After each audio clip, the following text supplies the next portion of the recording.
selamat malam Bapak Ibu semuanya.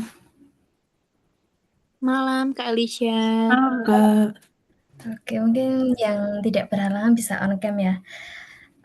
Karena sudah pukul 6.40 dan di mana untuk hari ini Pak Hari tidak bisa hadir di pertemuan ke-7 ini. Jadi saya akan share video materi dari Pak Hari dan juga nanti akan dijelaskan mengenai UAS serta yang merasa nih ada yang beberapa kali, lebih dari 3 kali tidak masuk kelas. Jadi nanti akan dijelaskan juga mengenai tugas pengganti untuk absensinya. Oke. Dimohon Bapak Ibu semua yang tidak berhalangan bisa on cam ya. Atau kalau memang berhalangan bisa konfirmasi di kolom chat.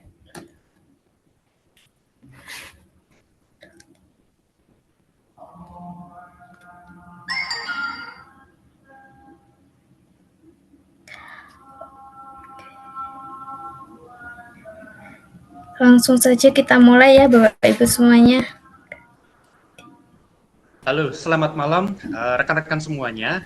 Kali ini mohon maaf saya menyampaikan materi terakhir pada mata kuliah Market Trend Analysis. Ya, ini tanggal berapa nih? Di tanggal 10 bulan Juli 2025. Jadi saya rekam di siang hari dan harapannya Anda bisa segera saksikan sesuai mata kuliah, sesuai jam mata kuliah di malam hari, yaitu jam setengah 7 sampai jam 9. Video ini tidak akan terlalu lama seperti perkuliahan kita, karena coba saya singkat, saya coba recap gitu ya, supaya Anda bisa mengkonsumsi materi terakhir, materi andalan juga menurut saya, dan nantinya akan ada informasi mengenai ujian akhir semester.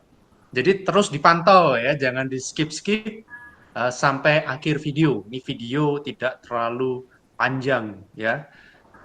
Baik, rekan-rekan sekalian, kita sudah banyak sekali berdiskusi, banyak membahas, saya memaparkan materi pada setiap pertemuan selama 6 sesi terakhir ini ya.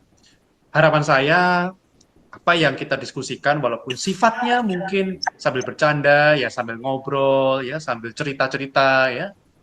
Dan memang saya buat begitu supaya kuliah ini tidak terlalu formal, tidak terlalu teoritis ya. Kalau kuliah pagi mungkin beban atau bobot materinya jauh lebih banyak dan juga prakteknya lebih banyak karena memang kuliah pagi itu atau kuliah reguler punya 14 kali pertemuan.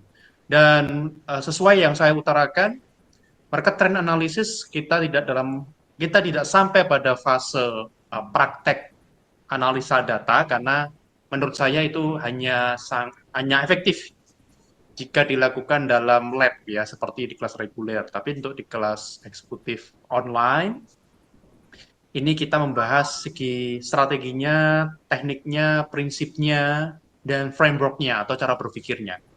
Baik, saya kali ini mulai slide presentasi bukan dengan judul materi, tapi dengan quotes dari Bapak Manajemen Dunia. Ya, sebenarnya Bapak Manajemen itu ada yang ngomong Taylor, ada yang ngomong Peter Drucker ya, tergantung Anda mengikuti atau memahami prinsip manajemen itu jujukannya mana dulu atau navigasinya kemana dulu gitu ya. Kalau yang lebih senior mungkin Taylor, tapi menurut saya Peter Drucker ini sangat komprehensif sehingga juga banyak yang menyanjung sebagai oh ini loh pemikir manajemen sejati gitu. Nah, quotes-nya singkat, what's measure improves ya. Jadi ini kalau dipanjang lebarkan ya atau dipetakan, dibedah itu maknanya dalam loh. Apa yang bisa diukur atau sesuatu yang bisa diukur itu bisa ditingkatkan ya, sesuatu yang diukur itu juga bisa dikelola. Maka prinsip manajemen itu kan mengelola sumber daya. Bagaimana kalau sesuatu itu tidak bisa diukur? Nah, ini makanya ada mata kuliah market trend analysis. Dalam lab, dalam praktek di perkuliahan saya yang reguler itu kita bisa menggunakan Power BI, Tableau, kita bisa paling gampang bukan paling gampang ya, paling sederhana kita bisa pakai Excel. Ya, sebenarnya Excel itu bukan yang paling gampang, tapi yang kita biasa temukan lah platformnya ya. Tidak perlu menginstal tambahan karena biasanya sudah ada di laptop kita atau di PC kita. Ya. Dan banyak ya kita bisa pakai visualisasinya bisa pakai Google Studio, kalau kualitatif kita bisa pakai NVivo, terus kalau kuantitatif ya akademik ya biasanya pakai SPSS atau bisa pakai Smart PLS dan lain sebagainya. Nah, pada intinya kita butuh data untuk berkembang. Kita butuh mengukur gitu. Dan ada yang namanya market sensing. Rekan-rekan sekalian, apa yang saya bahas pada malam hari ini itu bukan sesuatu yang baru. Ya, sebenarnya waktu kita diskusi, kita ngobrol, saya memaparkan materi, itu adalah em, penggambaran dari hal-hal yang akan saya sampaikan pada malam hari ini. Gitu. Jadi bukan sesuatu yang baru, bukan tambahan lagi. Ya, market trend analysis itu ya begitu-begitu aja sebenarnya, walaupun detailnya banyak sekali ya. Yang kita pelajari kan cara berpikirnya, kemudian prinsipnya, tahap-tahapannya dan sebagainya. Nah, tapi kalau Anda perhatikan ya, sebenarnya kita sering membahas, maaf agak belibet ya, terlalu semangat ngomong ya. Sering membahas mengenai market sensing ini, hanya saja mungkin terminologinya kemarin beda-beda ya, tergantung siapa sumbernya, tergantung dalam framework yang mana. Membaca sinyal pasar. Ya, karena sukses di pasar bukan soal siapa yang paling kuat, tapi siapa yang paling peka membaca perubahan. Nah, saya pernah bahas change management, perubahan. Kita harus baca, kita harus adaptasi, kita harus cepat merespon, ya, walaupun jangan terlalu cepat juga. Kalau terlalu cepat, Anda terbincir, gitu ya. Belum waktunya berubah, Anda soal-soal pengen berubah terus, pengen berubah terus. Ya, bisa jadi Anda terjebak pada yang namanya pelin-pelan, ya. Atau Anda nggak mengukur kemampuan diri ya pengen ini. Tapi kita yang sesuai dengan atau yang relevan dengan perubahan market lah ya atau perubahan industri. Nah, ini penting. Ini market sensing adalah kemampuan organisasi untuk nangkap interpretasi interpretasi data, informasi, data, fakta dan angka, merespon sinyal-sinyal pasar baik secara eksplisit, implisit sebelum menjadi tren dominan. Nah, yang menarik ya, sering saya bahas ya, di pertemuan ketiga, keempat juga sering saya bahas, bahwa pengertian membaca tren dalam market, diadopsi di marketing oke, di financial juga oke, gitu ya. Jadi market ini kan bisa banyak arti ya, orang finansial ya market yang di bursa itu atau anak-anak kripto ya yang ada di exchange ya yang terjadi pergerakan harga Bitcoin dan segala macam. Tapi di marketing, market demand, market needs, industrial regulation itu juga mempengaruhi walaupun sebenarnya itu bukan masuk dalam market sensing ya. Tapi begitu kita bicara kompetitor juga kita harus melihat market sensing karena ini adalah interpretasi dari setiap pergerakan atau perubahan. Nah, ini ada kata tren dominan. Ingat pertemuan pertama? Dan kemarin kan 6 saya singgung juga ada tren dominan, ada tren yang jangka panjang, ada yang sementara, ada yang semu gitu ya. Nanti kita bahas ya di slide berikutnya. Tapi yang penting, tadi platform yang saya sebutkan, Power BI, kemudian Smart PLS, ya, kemudian NVivo untuk kualitatif, kemudian Tableau, ya. Mohon maaf sekali, saya nggak bisa memberi tutorial ya. Mau ngomong memberi susah ya. Memberi tutorial satu persatu, ya karena tadi ya alasan yang sudah saya sebutkan ya. Memang idealnya kita ketemu, kemudian digarap bersama, kalau ada error kita selesaikan bersama. Nah, tapi ini teknologi yang akan membantu Anda. Sekarang pun banyak data sekunder yang di-provide oleh Google Trend misalkan, atau Keyword Planner, Burstjess. Nah, itu saya sering gunakan juga, karena saya sebagai seorang digital marketer, pelaku bisnis digital, ya pelaku pemasaran digital, ya. Dan banyak sekali provider-provider maupun dari yang bayar maupun yang gratis, ya, atau yang gratis tapi akhirnya bayar. Itu premium namanya, free dulu baru premium. Supaya Anda bisa membaca pergerakan pesaing. Ya, buat saya yang penting market dulu, konsumen dulu, baru kita mikirin pesaing. Ya. Oke, nah ini market sensing. Jenisnya ini ada leading. Kalau di pertemuan pertama ingat ya ada FADS, ada Megatrend ya. Sebenarnya sama, hanya beda istilah aja. Tapi leading indicators ini em, kita sebenarnya ngejar ini kan biasanya seperti AI. Nah ini saya kasih contoh tuh. Indikator yang muncul lebih awal sebelum perubahan besar, ya, megatrend. Ya. Ada tren, megatrend, ada fads ya. Kalau coba cek slide pertemuan pertama. Tuh. Indikator yang muncul lebih awal sebelum perubahan besar dalam pasar. Kalau kita bisa mengidentifikasi ini, wah beruntunglah kita. Tahu dulu apa yang akan terjadi. Ya, contoh kenaikan pencarian keyword vegan skincare. Ya, mulai ada tiba-tiba ada spark dikit ya loncat detik ya gitu wah ini kayaknya bakal long lasting nih kayak AI nih trennya gede banget ya mungkin nggak sebesar AI ya kalau AI itu semua orang ngomongin gitu ya. Atau dulu tahun 90 awal orang ngomongin internet setelah tahun 95 booming nggak karu-karuan ya itu tahun 90 awal kan sudah deteksi sebenarnya ya atau mungkin tahun 80 akhir ya beberapa perusahaan teknologi udah ngomong tapi kalangan terbatas. Apalagi megatrend yang jangka panjang, traffic mall fisik, meningkatnya kunjungan e-commerce. Kita ini gatel ya, tiap malam pengen Shopee melulu, ya, pengen order-order padahal kita nggak seberapa butuh gitu ya. Nah itu akhirnya mall fisik ini tetap tetap ada pengunjungnya, cuman mungkin orang bukan belanja ya kecenderungannya, atau menurun kecenderungan belanjanya ya kecenderungan jalan-jalan, ngafe, nongkrong, cuci mata, window shopping gitu ya. Kemudian setelah ketemu, ini kayaknya barang yang aku cari, coba lihat di Shopee deh, kayaknya jauh lebih murah. Bukan kayaknya, hampir pasti jauh lebih murah. Atau jaket, apalagi nggak ada Google Lens sekarang ya. Jaket ini difoto, kemudian dimasukkan Google, oh kira-kira kalau di luar negeri harganya segini. Apa sih nama mereknya? Mirip-mirip, cari di Shopee, ternyata ketemu tapi beda merek, modelnya mirip-mirip, jauh lebih murah, harganya cuma 25% ya. Contoh, itu leading indicators itu yang kita cari. Industri ke depan kayak gimana? Kita harus siap. Nah, weak signal selanjutnya. Nah, ini yang sering menipu gitu ya. Weak signal, isyarat lemah atau samar atau agak bias gitu kadang-kadang ya. Belum populer tapi punya potensi menjadi game changer. Punya potensi ingat, tapi belum tentu. Contoh VR. Bapak Ibu, rekan-rekan sekalian, kita banyak menggunakan VR. Misalkan ya, anak-anak muda lah paling enggak ya, bukan kita semua, tapi saya juga termasuk menggunakan VR. Misalkan untuk rapat kerja, saya kemarin nge-game pakai VR, apa itu yang superhero itu, Iron Man ya, terus dia bisa terbang, dia bisa milih senjata, dia bisa berantem gitu. Saya pakai VR dan saya bergerak ya, pakai Meta Quest. Seru banget, tapi nggak ada 20 menit pusing saya gitu. Nah saya nggak kebayang kalau setiap rapat kerja, ya. Oh iya saya pernah meeting pakai VR, cuman ya masih kasar lah ya, saya bilang teknologinya belum belum jadi-jadi banget. Ya itulah, apakah ini benar akan jadi megatrend atau cuma kesenangan sesaat? Gitu. Pada ujungnya orang akan kembali kemana? Ke yang lebih nyaman. Gitu. Kalau saya tadi bilang, pusing, mendingan kalau mau ngegame biasa pakai PlayStation, pakai game konsol gitu misalkan ya. Tapi ini untuk bisnis, rapat kerja, apakah benar orang pengen itu ataukah Zoom aja cukup, ngapain harus pakai VR? Ya kan experience-nya beda, betul experience beda, tapi apakah itu penting gitu? Yang penting kan esensinya, substansialnya dalam pembicaraan dalam meeting gitu ya. Bukan teknologinya, bukan keren-kerenannya tuh.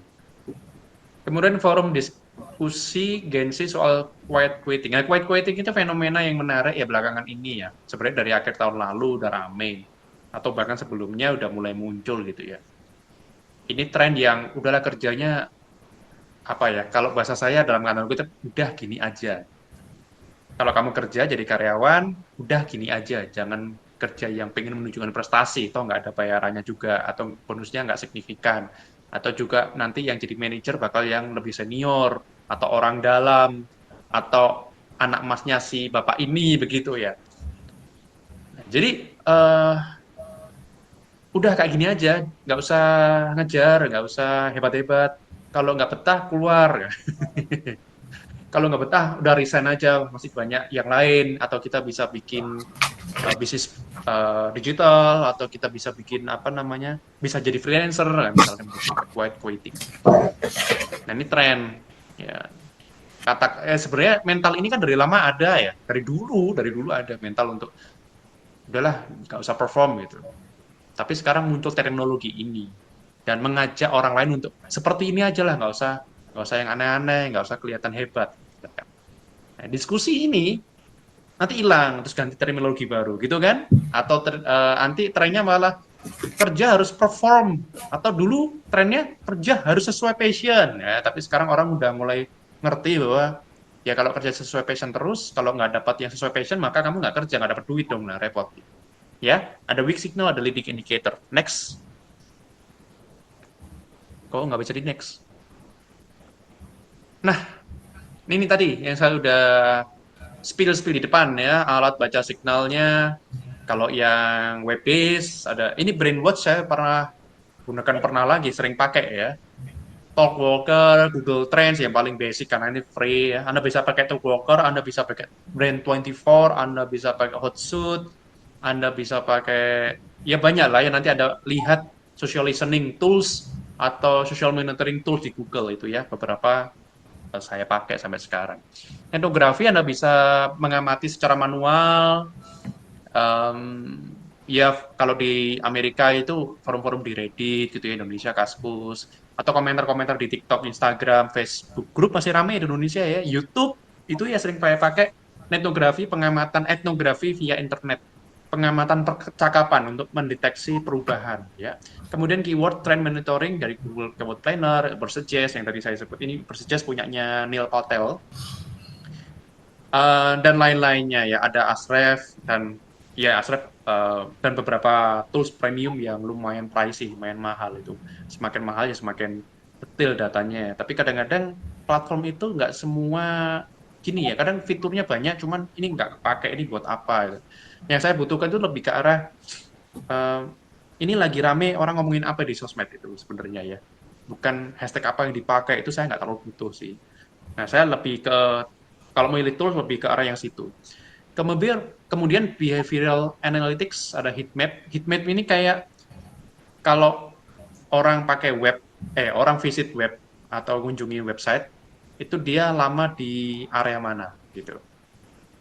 Itu. Jadi dia dia sorry saya nutup apa namanya Windows tiba-tiba muncul.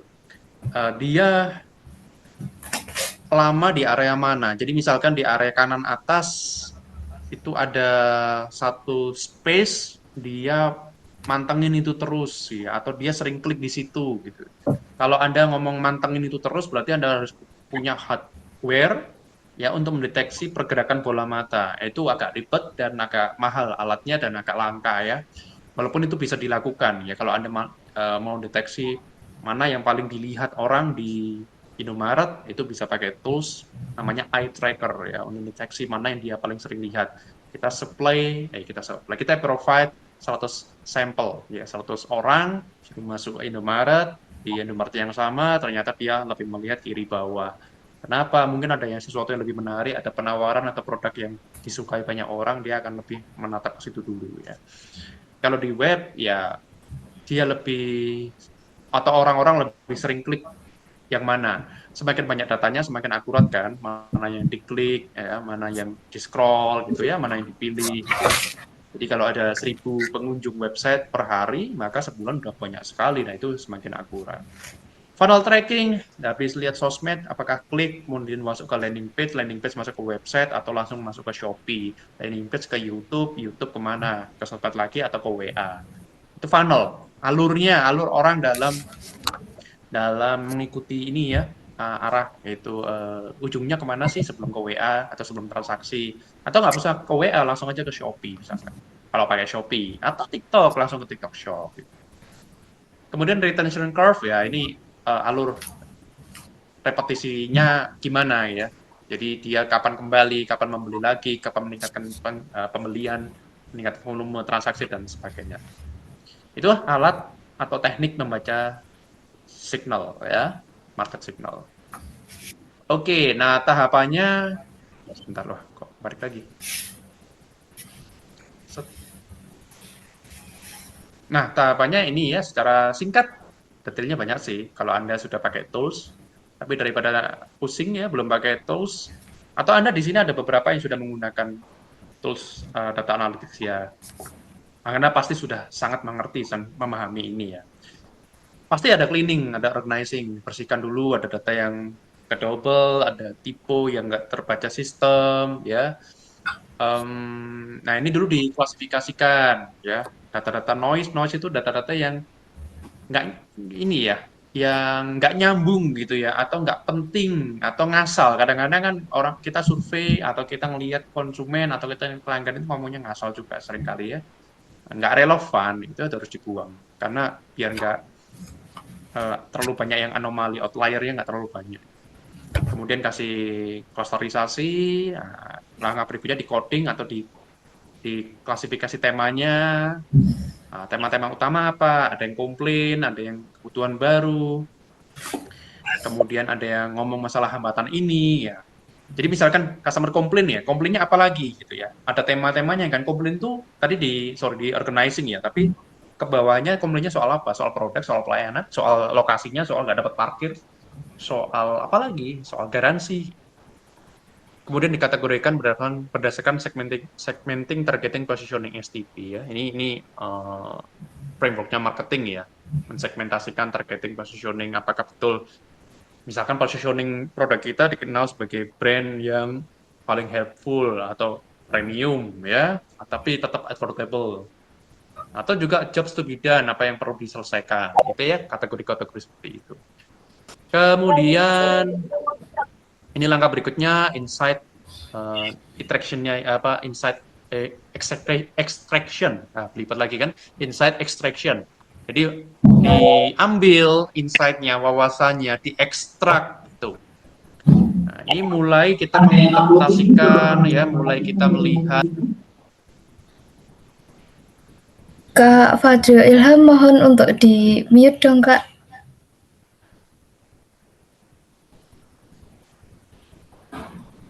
Fenomenanya di mana. Ini sudah saya kasih contoh-contoh ininya, penemuannya. Kerangkanya saya pakai ini gitu, insight sama dengan pattern plus interpretation plus implication ya, implikasinya gitu. Nah, implikasinya kemana nih? Ya, dirumuskan insight-nya atau wawasannya. Kalau tadi kan sekedar data, informasi, tapi ini saya acak-acakan. Kemudian Anda kategorikan, Anda klasifikasikan lagi. Nah, sekarang, oh ada insight nih. Ternyata banyak yang mengeluhkan, loadingnya lambat. Nah, misalkan aplikasi itu ya, atau website ya, versi light bisa aplikasi ya. Atau pelayanannya cepet, tapi asal-asalan. Ya, misalkan ya, pelayanan restoran. Kemudian sintesis dan strategi mapping ini mulai ngomong hal-hal yang sifatnya strategis, mulai keilmuannya dimasukkan ke situ. Eh, dipetakan untuk menjadi strategi yang bisa dilakukan tindakan atau yang bisa direspon dengan tindakan. Mana yang quick wins? Quick wins ini ya harus cepat dilakukan. Kalau Anda udah ngerti ini, Anda lakukan ini, kemungkinan Anda akan bisa memenangkan ya, pertarungan dengan apa ya, pertarungan akan kebodohan tidak mengerti tren pasar begitu ya. Jadi Anda lakukan ini cepat, Anda bisa ambil hasilnya dan kelihatan perbedaannya. Misalkan ketika banyak orang komplain, kenapa sih saya nggak pernah dibantu atau saya nggak pernah dilayani dengan pilihan-pilihan produk yang, karena saya sering bingung ya, konsumen banyak yang ngomong gitu ya, sering bingung mau beli apa, akhirnya nggak jadi beli karena bingung gitu. Ketika Anda nge-push tim Anda untuk, oke, bantuin dong customer service-nya lebih proaktif lagi, jangan cuma pasif kalau nggak ditanya, diem aja, ternyata omset naik 2 kali lipat, 2 minggu kemudian gitu. Nah ini quick wins, langsung responsif. Atau ternyata banyak orang yang masih nggak tahu produk kita, Anda budgetkan anggaran untuk beriklan, digital marketing, Anda gunakan Google Ads dan Facebook Ads, Anda gunakan TikTok Ads, langsung naik 20% lah, nggak usah banyak-banyak dulu. Tapi itu quick wins ya. Quick wins ya. Kemudian strategic bread ini mungkin gini, penting untuk dilakukan ya, tapi nggak urgent gitu. Jadi sesuatu yang ini kalau dilakukan kayaknya bisa menghasilkan result yang sangat oke, tapi juga ada risiko ini tidak bisa berjalan. Makanya ada bet ya, ada strategic bet ya. Jadi dilakukan oke, nggak dilakukan ya mungkin juga benar gitu. Contohnya begini, misalkan Anda launching produk vacuum cleaner, ya, kemudian Anda melihat di tempat lain ada top brand pesaing Anda itu sering bikin event di mall dan booming. Ya, akhirnya brandnya naik daun, kemudian banyak yang cari produknya di online gitu. Booming gitu. Tapi bikin event di mall kan mahal. Nah, ini. Tapi bisa jadi strategis, bisa jadi berdampak besar dan jangka panjang efeknya buat bisnis Anda. Tapi juga bisa gagal karena biaya eventnya jauh lebih besar daripada pendapatannya dan Anda nggak bisa menggeser pesaing karena pesaingnya udah sering bikin event dan susah untuk tergoyahkan marketnya direbut dia gitu ya. 70%. Anda cuma kebagian kecil. 30% itu dia bagi-bagi sama pesaing yang lain. Nah, kalau Mas Fix, ini nggak peduli apakah berdampak pada bisnis secara positif, secara langsung atau tidak, tapi harus diberesin.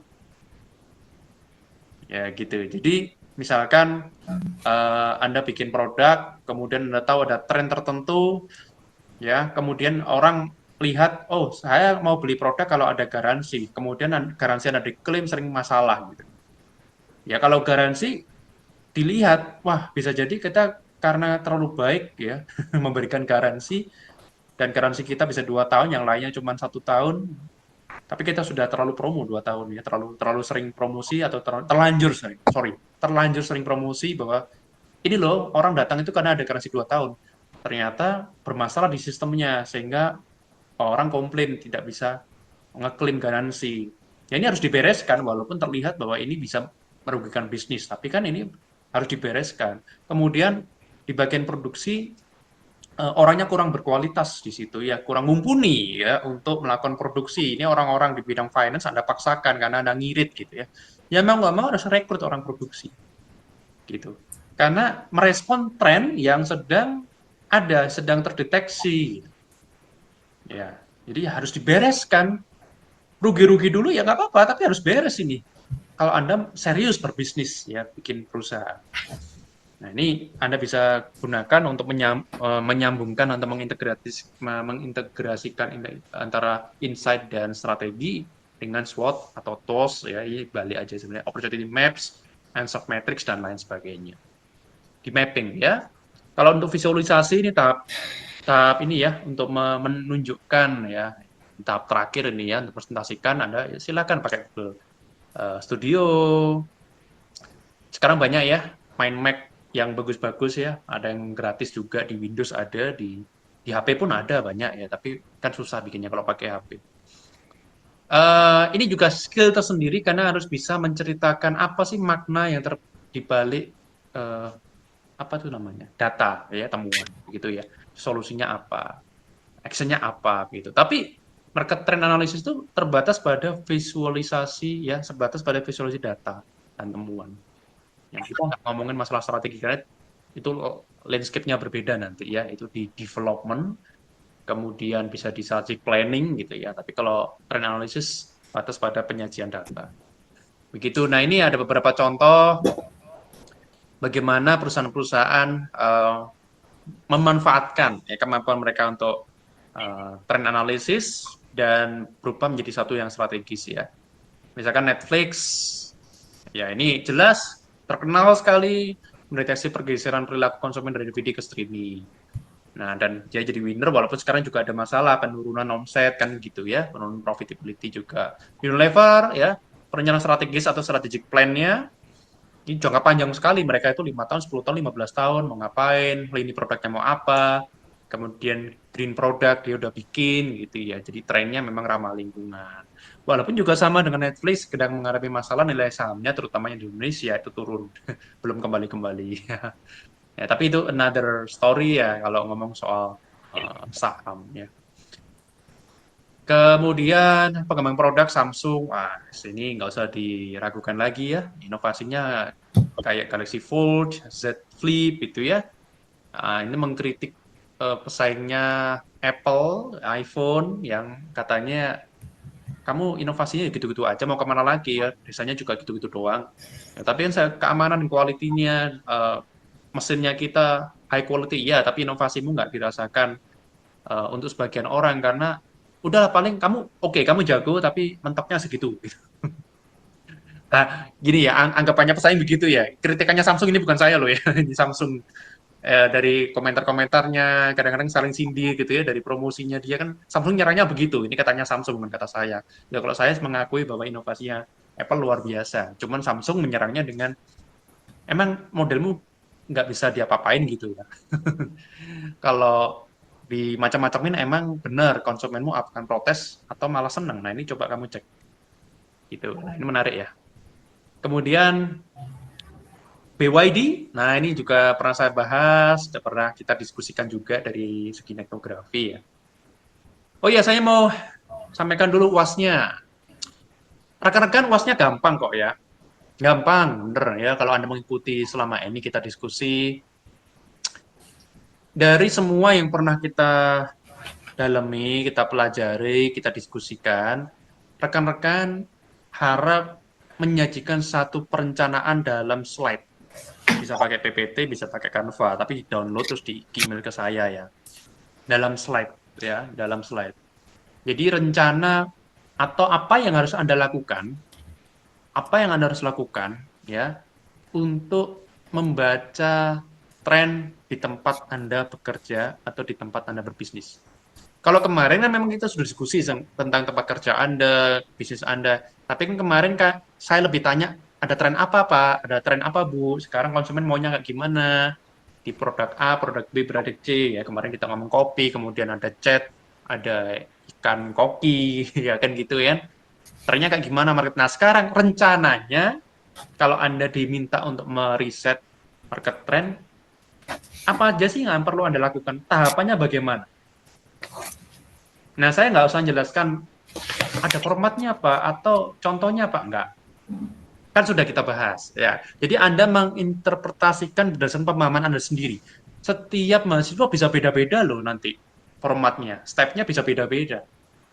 Tapi yang saya minta tidak jauh dari apa yang pernah kita diskusikan. Apa dulu yang dilakukan nih? Lakukan A, lakukan B, lakukan C. Jangan etnografinya kemana? Anda amati dulu. Ya. Jadi formatnya bebas teman-teman. Asalkan tidak terlalu jauh dari apa yang sering saya bahas. Kalau Anda cukup cermat, ya cukup memperhatikan, Anda pasti paham maksud saya. Termasuk yang hari ini kita bahas. Ya, malam ini saya bahas di video ini. Itu ya, jadi sistematikanya tahapannya untuk membaca market trend ya, bukan customer trend. Kalau kemarin-kemarin kita bahas customer kan, market itu orang yang belum jadi pelanggan Anda. Apa yang perlu Anda lakukan untuk membaca tren? Step-stepnya bagaimana? Langkahnya bagaimana? Nah, formatnya bebas. Anda bisa bikin dalam 3 slide, 5 slide, penuh dengan gambar. Katakannya sedikit aja, tapi cukup menjelaskan gitu ya. Poin-poin jelaskan dalam PPT. PPT-nya Anda kirim, jangka waktu pengiriman maksimal hari Minggu ini. Tanggal berapa tuh? Hari Minggu ini pokoknya ya. Ini kan sekarang tanggal 10. Hari Minggu itu tanggal 11, 12, 13 ya? Betul ya, ini kan hari ya hari Kamis ya, 11, 12, 11, 12, 13. Oke, saya kasih toleransi sampai hari Selasa deh boleh. Ya, sampai hari Selasa berarti tanggal 15. Tanggal 15 jam 9 malam. Deadline-nya, harapan saya Minggu sudah masuk sehingga saya bisa koreksi. Tapi saya beri kelonggaran. Hari Selasa tanggal 15, Selasa 15 Juli ya, 2025 jam 21.00 dikirim di email saya. Email saya catat ya, ini tidak ditulis di WA group ya. Ngecek apakah Anda memperhatikan video ini. Hari HARI titik Kurniawan biasa ya, HARI titik Kurniawan at asia dot ac.id.ac.id. Saya ulangi ya, hari.kurniawan at asia.ac atau .ac.id.ac.id. Jelas ya, Hari Kurniawannya ada titiknya ya di tengah ya, hari titik Kurniawan ya. Karena biasanya mahasiswa yang komplain, Pak, saya udah ngumpulkan tugas, udah ngumpulkan UAS, kok nilai saya belum keluar. Nah, ternyata emailnya salah, harikurniawan@asia.ac.id atau Hari Kurniawan atau hari.kurniawan@asia.com. Ya jelas nggak nyampe. Ya, hati-hati. Selanjutnya, oke, itu tugasnya. Kemudian untuk yang sering nggak masuk dan bingung gimana menggantikan, harap hubungin saya ke nomor saya, japri ke saya ya, tambahan tugas. Ya, sebenarnya nggak bisa sih karena itu sudah ya aturannya ya persensi itu nilai gitu ya, apalagi yang sering on cam gitu ya. Ya, tapi coba nanti japri saya masih bisa melihat ada kebaikan dalam diri Anda enggak ya. Itu ya, kalau yang UAS itu tadi ya, dibentuk, sorry, diformatkan dalam slide, tebalnya bebas, mungkin 3, 5, 7, 12, silahkan aja ya, kreasi Anda sendiri. Ya, ya harapan saya tidak kurang dari 3 sih ya. Kayak 3 juga nggak cukup ya, 5 lah ya. Jadi tahapan-tahapan yang Anda harus lakukan yang relevan dengan perusahaan Anda di tempat Anda kerja atau di tempat Anda berbisnis kalau Anda seorang pengusaha. Jangan perusahaan orang lain, saya nggak mau. Ya. Kan Anda sudah ngisi data diri ya, tempat Anda kerja. Nanti saya akan cek, misalkan kerja di PT Munawarman Internasional gitu ya. Saya cek, oh iya betul, kasusnya di PT Munawarman Internasional. Karena saya sangat tidak mau jawaban dari ChatGPT. Saya akan cek plagiasi AI-nya. Jadi, udahlah, dikerjakan slide aja kok, bukan naskah yang panjang kali lebar. Slide, saya pikir Anda bisa ngerjakan tanpa AI. Oke, nah ini BYD masuk ke pasar Indonesia dengan identifikasi segmen baru ya, identifikasi atau mapping segmen baru. Konsumen kelas menengah ke atas yang peduli lingkungan, yang adopsi teknologi. Ini dia melakukan yang namanya um, tren ini ya, apa yang namanya, merespon tren yang ada dengan melakukan identifikasi segmen baru. Ya, kita juga pernah bahas beberapa kali ya tentang shifting the segment ya, kalau ada tren. Secara implisit mungkin saya ceritakan tentang kasus-kasus yang pernah saya alami, pakai kita shifting untuk merespon market demand yang juga bertransformasi. Kemudian yang berikutnya adaptasi model bisnisnya seperti yang dilakukan Gojek, yang tadinya perusahaan yang terlihat perusahaan transportasi padahal bukan, sekarang menjadi super app ya.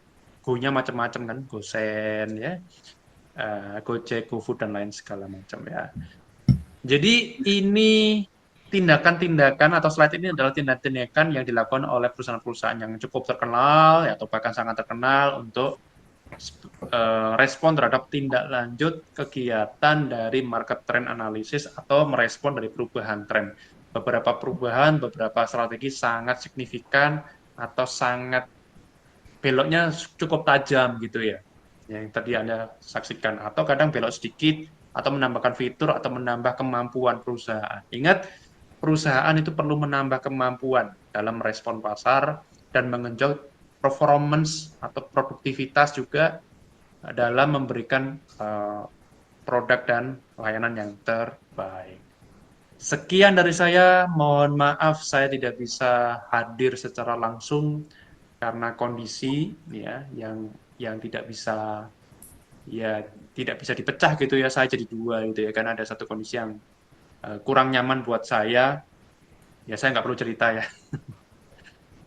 Sehingga akhirnya jam malam ini saya nggak bisa live ya, saya gantikan dengan video ini. Semoga tidak mengurangi esensi dan makna. Ingat tadi ya, untuk Selasa jam 9. Gitu ya, Selasa jam 9 malam. Terima kasih, saya Heri Kurniawan, senang sekali bisa kerjasama selama periode kedua ini. Semoga bermanfaat apapun yang saya sharekan, dan juga saya pastikan dari yang teman-teman sharekan selama ini sangat bermanfaat untuk saya, dan semoga bermanfaat untuk kita semua. Semoga kita bisa ketemu lagi di kesempatan berikutnya di kelas-kelas yang lain, dan terus menambah ilmu pengetahuan dan wawasan, karena ini berguna untuk merancang struktur berpikir kita untuk menyelesaikan banyak masalah, terutama atau khususnya dalam hal manajemen ya. Jadi hal-hal manajerial ini yang sering kita bahas itu sebenarnya membentuk framework kita, menciptakan solusi-solusi baru. Nah, saya pun sebagai akademisi dan sebagai seorang wirausaha juga masih sangat menerapkan teori-teori yang saya pelajari dulu dan saya tingkatkan pemahamannya untuk menyelesaikan banyak masalah di dunia bisnis. Ya, sehingga menurut saya teori itu masih sangat penting. Tapi yang jelas yang lebih penting adalah kemampuan Anda untuk melakukan adjustment atau penyesuaian dalam teori. Dan tergantung pada case-nya, tergantung pada momentum. Terima kasih. Sekali lagi mohon maaf jika ada kesalahan dari kata-kata saya, bercanda saya yang kurang berkenan ke rekan-rekan. Dan apapun yang kita lakukan semoga selalu berhasil di kemudian hari. Amin. Terima kasih, sampai ketemu kembali. Oke. Berikut mengenai penjelasan dari Pak Hari, karena beliau sedang berhalangan tidak bisa mengikuti kelas secara online hari ini ya. Jadi saya hanya bisa memberikan materi video tersebut. Ya ini mungkin mengenai UAS ataupun tugas. Mungkin bisa kalau bisa menghubungi Pak Hari secara langsung, kalau tidak begitu bisa menghubungi saya, nanti akan saya sampaikan ke Pak Hari. Kak Elisha, boleh tanya Kak? Iya silakan Pak. Emailnya kan HARRI ya? R-nya double ya? 1 Kak. Nanti kalaupun nanti saya salah, nanti akan saya tanyakan lagi ke Pak Hari dan saya share di grup ya Kak, karena takutnya salah juga Kak. Oke Kak, makasih Kak Elisha. Sama-sama. Ada lagi yang mau ditanyakan? Saya Kak izin nanya. Ya. Ini untuk UASnya bakal ada di e-learning atau bagaimana ya? Sepertinya tidak Kak, untuk yang di e-learning itu nanti cuma rekaman video ini aja. Kalau nggak gitu nanti akan saya share link video dari Pak Hari. Jadi nanti Kakaknya kalau bingung soal UASnya bisa Kakak tonton lagi di YouTube-nya Pak Hari. Gitu Kak. Oke, baik. Terima kasih Kak. Sama-sama. Ada lagi yang mau ditanyakan Kak?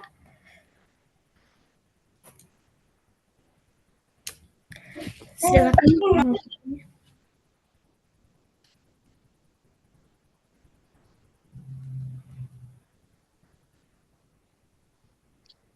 Silakan Kakaknya yang mau bertanya. Izin tanya Kak, Iya Kak.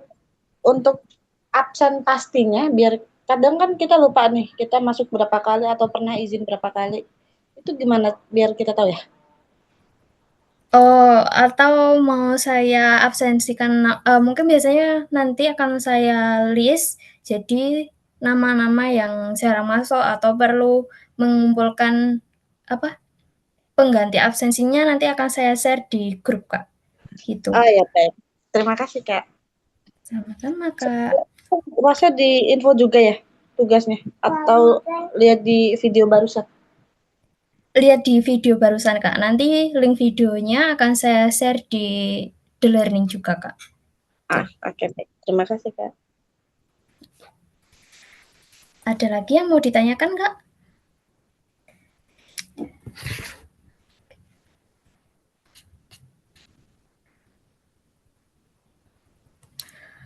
Mungkin nanti kalau mengenai penjelasannya masih kurang jelas, bisa chat saya pribadi atau bisa langsung menghubungi Pak Hari ya. Jangan lupa untuk pengumpulannya kalau bisa tanggal 13 pada minggu ini sudah dikumpulkan atau masih diberikan waktu keluar sampai tanggal 15 hari Selasa minggu depan jam 9. Jangan lupa ya Kakak semuanya.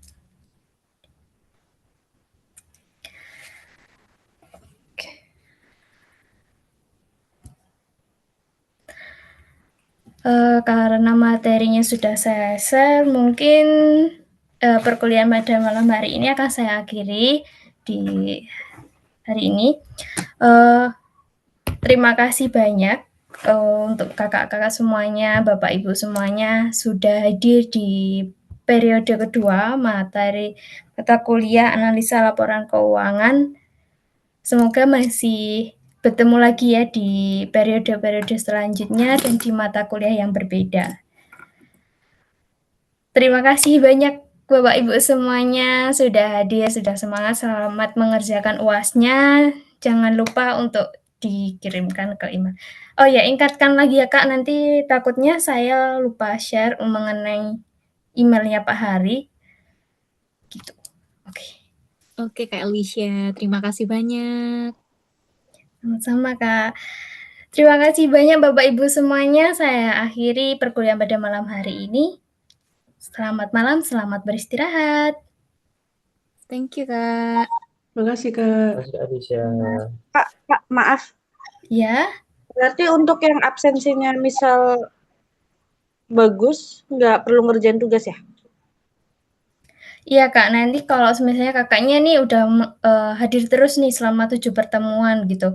Jadi Kakaknya nggak perlu mengerjakan tugas pengganti. Kalau misal izin 1 kali? Nggak apa-apa Kak. Pokoknya nggak lebih dari 3 kali tidak ada dalam pertemuan yang di mana itu nggak ada izin sama sekali Kak. Gitu. Oke, baik. Terima kasih, Kak. Sama-sama Kak. Oke, mungkin nanti kalau ada yang kurang jelas lagi bisa chat saya pribadi ya Kakak semuanya. Jadi untuk malam hari ini saya akhiri. Assalamualaikum warahmatullahi wabarakatuh. Makasih, Kak Alicia. Selamat malam. Sama Kak.